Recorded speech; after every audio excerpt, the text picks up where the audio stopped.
Hey, Bobby. Hey Andrew, how's it going? Hey, good. What's on your heart tonight, Bobby? Yeah, I had a question about Colossians 2:14, and I guess the translations are what's kind of tripping me up here.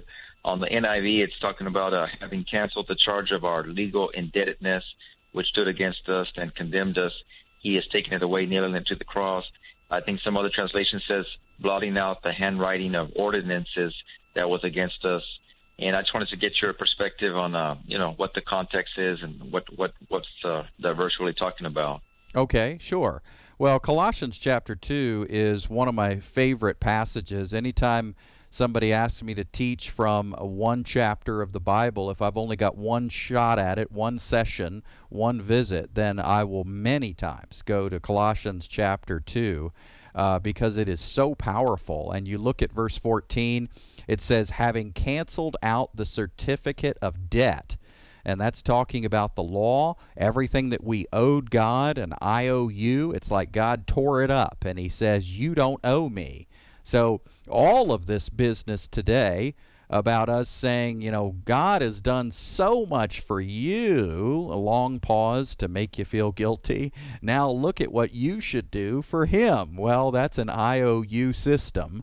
That's law-based mentality, and God canceled all of that. He canceled out the certificate of debt consisting of decrees against us. It was hostile to us. Why was it hostile? Because we could never fulfill it. We could never do it.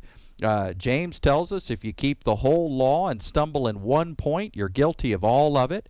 Galatians says, cursed is everyone who does not obey everything written in the book of the law. So the law is an all or nothing proposition. God's not grading on a curve. The law is an absolute death sentence, and so it stands against us. And that's why God canceled it. Through the work of the cross, he canceled it. The certificate of debt is gone. We're not under it. He's taken it out of the way, having nailed it to the cross. And then it says he disarmed the rulers and authorities. What were they armed with? Well, they were armed with the ammunition of the law, 613 ways to accuse you.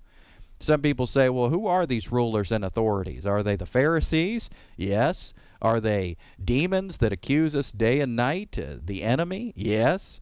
All of the above. Anybody who could accuse you by looking to the law and saying, here's 613 bony fingers pointed in your direction, all the stuff you're not doing, all the stuff you should be doing, and all the sins you're committing under this system, well, that system is canceled, and the condemnation is gone in Jesus Christ.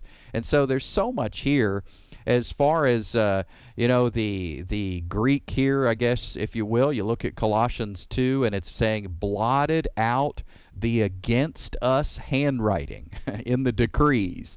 So there was handwriting or writing of the law that was against us. It's been blotted out. That was part of your question. When you look at this expression, blotted out, that's exactly what it means, and it occurs all over the place in the Bible. And you see here that this passage is basically saying that Jesus did a work that is off the charts. He washed away, he wiped off, he obliterated anything that would stand against us. And so that's what that word means, to obliterate. Isn't that awesome? To obliterate the debt that we owed God. So I hope that gives you some encouragement, my friend, and great question. Please reach out to us again anytime, Bobby. We'd love to hear from you.